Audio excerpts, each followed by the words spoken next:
Muy buenos días, mis queridos hermanos, mis queridos amigos, bienvenidos nuevamente a este espacio que tenemos para estudiar la palabra de Dios, para estudiar la lección de escuela sabática.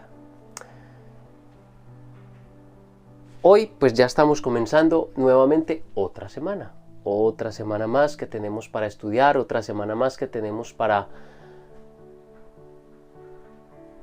tener una relación más íntima con nuestro Señor Jesucristo, una semana más que tenemos para realizar nuestras actividades, para desarrollar todo lo que tenemos que hacer para nuestro sustento, para nuestras cosas, el tiempo que Dios nos ha dado para nosotros. Pero que no olvidemos que aunque es tiempo que Dios nos ha dado para nosotros, no podemos olvidar alimentar nuestra relación con nuestro Señor Jesucristo, aunque sea dedicándole media hora, 45 minutos en el día. Y pues yo les ayudo mediante la voluntad de nuestro Dios y del Espíritu Santo, al menos con 15 minuticos de su tiempo para que estudiemos la lección de escuela sabática. Y pues muy bien, esta semana titula Anden como sabios. Y hoy nos toca el estudio de la lección correspondiente al domingo 20 de agosto. Sino acciones de gracias, titula esta lección. Y antes de comenzar nuestro estudio, pues vamos a tener una palabra de oración. Amante Padre que estás en los cielos, te damos muchas gracias, Señor, porque nos has dado otra semana más. Gracias por el sábado precioso que pudimos disfrutar en el día de ayer y por este nuevo día maravilloso, este primer día de la semana que tú nos regalas, en el cual podemos despertar con vida, con salud delante de ti.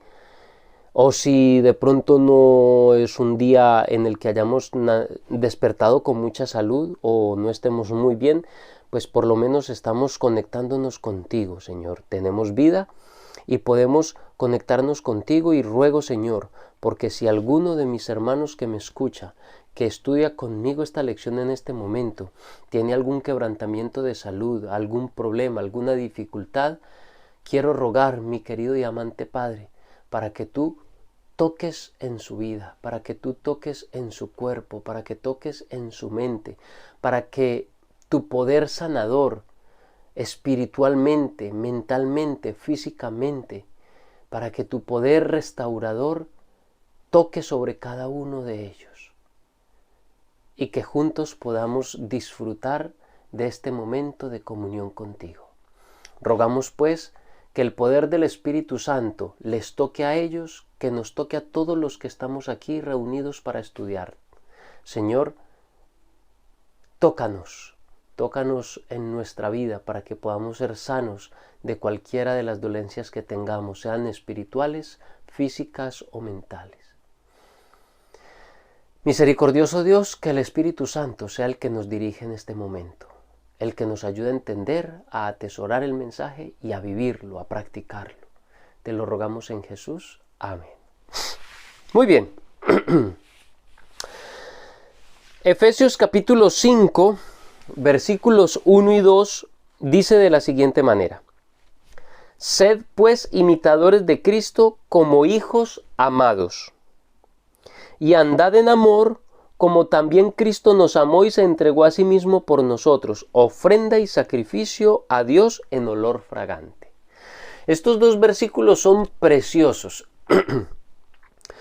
Y lo primero que nos viene hablando el versículo es que seamos imitadores de Dios como hijos amados.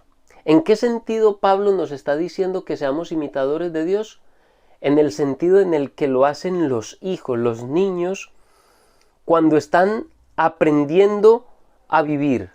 Porque así es, están aprendiendo a vivir, están aprendiendo todos las situaciones, cómo se comporta, cómo se hace, cómo se habla, aprenden a vivir. Y cuando los niños pequeños están aprendiendo a vivir, aprenden a vivir imitando a sus padres. Cómo se peina, la niña imita a su madre cómo se maquilla, cómo se peina, cómo camina, quiere usar sus tacones, quiere usar sus vestidos, quiere Los niños, cuando están aprendiendo de sus padres, lo hacen imitan a sus padres.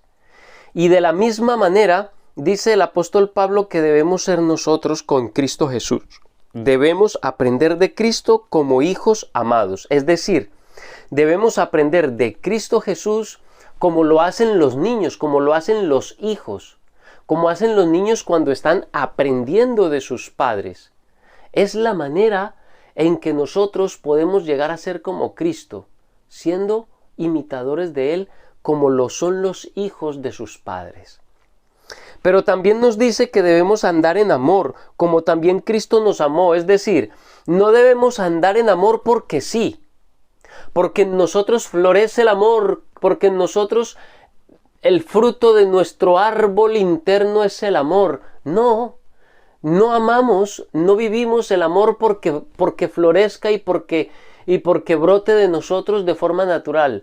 Amamos porque Cristo Jesús habita en nosotros y Él nos amó primero, porque como lo imitamos, también le imitamos en el amor, en la forma como Él nos amó. Esa es la idea, amar como Él nos ha amado a nosotros. Pablo precisamente nos está instando en este versículo a que andemos en amor. Recuerden que en las lecciones anteriores estudiábamos que esta expresión de andar es una expresión figurativa que lo que nos indica es el comportamiento, nuestro estilo de vida, cómo nos comportamos. Y cuando dice andar en amor significa que nuestro estilo de vida, nuestro comportamiento con las demás personas con quienes nos rodean, tanto familia, amigos, compañeros, hermanos de iglesia, nuestra vida debe ser un comportamiento y un diario vivir de el amor. El amor es el que debe estar a nuestro lado.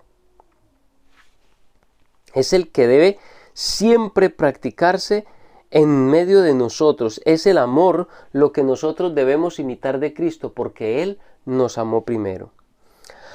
¿Y cómo nos amó primero Cristo Jesús? Nos amó primero expresándolo a través de su sacrificio expiatorio, a través de su entrega, de su humillación, de cómo Él se humilló hasta hacerse siervo y obediente hasta la muerte y muerte de cruz. Pablo afirma 4 cosas acerca de este sacrificio expiatorio motivado por el amor. ¿Qué 4 cosas dice Pablo? Primero, está motivado por el amor de Dios el Padre. Obviamente, en Juan capítulo 3, versículo 16, texto que no sabemos de memoria, porque de tal manera amó Dios al mundo que ha dado a su Hijo único. Es decir, en primera instancia, este amor, este sacrificio que Cristo realizó por cada uno de nosotros está primeramente motivado por el amor de Dios el Padre hacia nosotros y también por el amor del mismo Cristo hacia cada uno de nosotros. Segundo, es un amor que es sustitutivo, es decir, Cristo murió en nuestro lugar, es decir, Él ocupó el lugar que deberíamos estar ocupando nosotros. Murió la muerte que nosotros merecíamos para que nosotros pudiésemos vivir la vida eterna que Él merecía, porque Él sí fue perfecto. Así que este sacrificio es un sacrificio sustitutivo. Cristo no es una víctima pasiva, es una víctima activa. ¿Qué significa? Que es Él mismo el que se entrega voluntariamente por nosotros. Tercero, según las imágenes del servicio del santuario del Antiguo Testamento, la muerte de Cristo también es un sacrificio que se le hace a Dios. Recuerden que en el santuario, cuando llevaban el cordero que representa a Cristo, era un cordero que se presentaba y se sacrificaba a Dios. Se le sacrificaba a Dios. ¿Por qué? Porque Dios es un juez justo y se ha quebrantado una de sus leyes. Y eso exige la justicia, y la justicia demanda, según la ley, que el transgresor debe morir. Entonces, se presentaba el sacrificio y había un sustituto del transgresor y el sustituto era ese cordero. Así que la sangre pagaba la deuda del pecador, pero eso se hacía por fe en el Mesías. Finalmente, Cristo vino a cumplir precisamente eso. Un Dios juez, un Dios justo, con una ley justa que fue quebrantada y que las demandas de esa ley transgredida demandan que el transgresor muera, es decir, todos como seres humanos estábamos condenados a muerte. Ahora, la exigencia del Dios justo era la muerte del transgresor, pero ahora viene Cristo, que fue el mismo dador de la ley, viene, se hace obediente, se humilla, muere en la cruz, sustituyéndonos a ti y a mí. Hace una muerte sustituta, porque de esa manera muere por nosotros. Paga el precio que nosotros debíamos. Por eso la muerte de Cristo, este sacrificio de Cristo también es un sacrificio que se hace a Dios. Y cuarto, Dios acepta este sacrificio ya que es una ofrenda en olor fragante, en olor agradable al Padre Celestial. Y finalmente, Pablo introduce una sección que expresa una preocupación ética sexual. ¿Cómo así? Nos advierte contra la inmoralidad sexual. Los jóvenes de Éfeso estaban en peligro de revertir su conversión, es decir, de ir hacia atrás después de haberse convertido. Y las extravagancias, la licencia sexual, las depravaciones sexuales de la época hacía muy difícil que los jóvenes pudieran permanecer sin contaminarse, y era posible que incluso algunos de ellos empezaran a retroceder en su llamamiento y finalmente volvieran a terminar en el mismo sitio del que habían salido. Entonces, Pablo, en su preocupación, les hace la advertencia de mantenerse alejados de todos esos problemas, de todos esos desmandes y de todo ese libertinaje y de toda esa situación corrupta que existía en la época y que hoy no es diferente. Hoy es exactamente igual. Hay un gran libertinaje, hay demasiada lascivia, hay demasiada hambre por el sexo de manera grotesca, grosera, de manera sin compromiso, en contra de las leyes de Dios, y hace muy difícil que los cristianos, no solo los jóvenes, prácticamente en todas las edades, sea muy difícil llevar una vida justa delante de Dios, y a veces hace que muchos retrocedan en el camino y finalmente echen para atrás.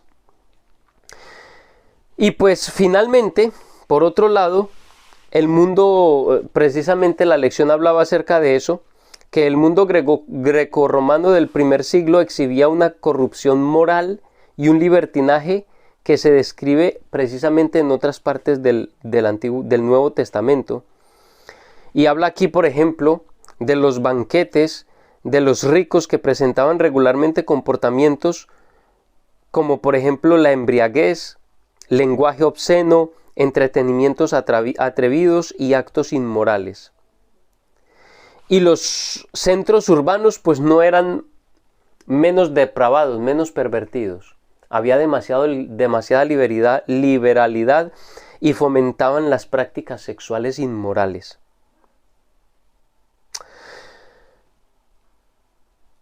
Este mundo libertino y virtuoso al mismo tiempo, porque también en medio de esta sociedad libertina, en medio de esta sociedad corrompida, habían muchas personas que también hacían una exhibición de virtuosidad, de castidad, de pureza. Habían muchas personas que también abogaban por la pureza, por la lealtad, por la vida centrada en en la virtuosidad. Entonces era un mundo que era libertino y virtuoso al mismo tiempo, y esto ayuda a explicar las exhortaciones que Pablo estaba haciendo a la iglesia de Éfeso en estos pasajes. El comportamiento inmoral practicado por los gentiles era un gran peligro para los jóvenes y para los adultos, pero al mismo tiempo los creyentes y las personas que querían estar fieles a Dios intentaban mantener una buena reputación ante las demás personas, ante la sociedad. Era una dualidad en aquella sociedad, y hoy en día pues no sé si decir si existe esa dualidad, pero sí, digamos que existe, porque tengo fe que muchos de mis hermanos, que muchos de los que aún tienen en su corazón a Cristo, anhelan e incluso lo hacen, exhiben virtuosidad y pureza.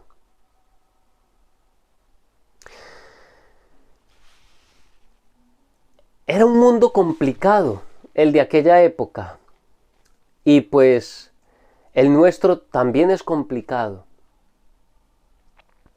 También hay muchas cosas que corregir, también hay muchos peligros. Han cambiado las formas, pero la esencia sigue siendo la misma. Así que yo te quiero invitar, mi querido hermano, mi querida hermana, mi querido amigo, que pongas tu vida en las manos del Salvador, que pongas tu vida en las manos del Todopoderoso, que pongas tu vida en las manos del Espíritu Santo. Y como dice Efesios 5, 1 y 2, que tú y yo podamos ser imitadores de Cristo como hijos amados. Que podamos andar en amor, que puedas andar en el amor, así como Cristo nos amó. Que seamos imitadores de Cristo como el niño lo es de su padre y de su madre. Que seamos imitadores de Cristo para que podamos llegar realmente a andar en el amor, así como Cristo nos amó a nosotros primero y se entregó a sí mismo por cada uno de nosotros. Mi querido hermano, mi querida hermana, que tengas un muy feliz día. Y recuerda, si no te has suscrito, suscríbete al canal. Comenta, haz tus comentarios, añade cosas a lo que hemos venido estudiando. Yo no lo he dicho todo, no está todo dicho, hay muchas cosas. Tus ideas también son importantes, las puedes poner en los comentarios. Comparte este video con tus amigos, con tus hermanos, tu familia, con la gente de la iglesia. Y pues no siendo más, mi querido hermano, mi querida hermana, que Dios te bendiga. Que tengas un muy feliz día.